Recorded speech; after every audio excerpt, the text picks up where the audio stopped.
छठ महापर्व की शुरुआत नहाय खाए के साथ हो गई है। हिंदू पंचांग के अनुसार कार्तिक माह की शुक्ल पक्ष की चतुर्थी तिथि के दिन नहाय खाए की रस्म होती है, जबकि षष्ठी तिथि को छठ पूजा और सप्तमी के दिन व्रत का पारण किया जाता है। नहाय खाए के दिन से ही छठ व्रत रखने वाली व्रती सूर्य देव और छठी मैया का आशीर्वाद पाने के लिए नियम अनुष्ठान शुरू कर देती हैं। छठ के पहले व्रत को नहाय खाए के नाम से जाना जाता है।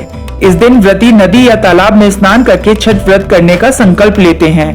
व्रती स्नान कर नए कपड़े पहनती हैं और पूजा के बाद चना दाल, कद्दू की सब्जी और चावल को प्रसाद के तौर पर ग्रहण करती हैं। व्रती के भोजन करने के बाद ही परिवार के बाकी सदस्य भोजन करते हैं।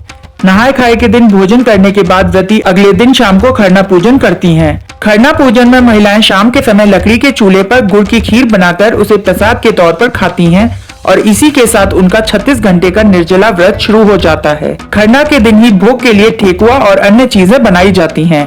कहते हैं कि खरना पूजा के बाद ही घर में देवी षष्ठी का आगमन हो जाता है। हिंदू धर्म में ये पहला ऐसा त्योहार है जिसमें डूबते सूर्य की पूजा की जाती है। छठ के तीसरे दिन नदी तालाब में खड़े होकर ढलते हुए सूरज को अर्घ दिया जाता है। फिर पूजा के बाद अगली सुबह की पूजा की तैयारियां शुरू हो जाती हैं। चौथे दिन सुबह के अर्घ के साथ छठ का समापन हो जाता है। सप्तमी को सुबह सूर्योदय के समय भी सूर्यास्त वाली उपासना की प्रक्रिया को ही दोहराया जाता है। विधिवत पूजा कर प्रसाद बांटा जाता है और इस तरह छठ पूजा संपन्न होती है।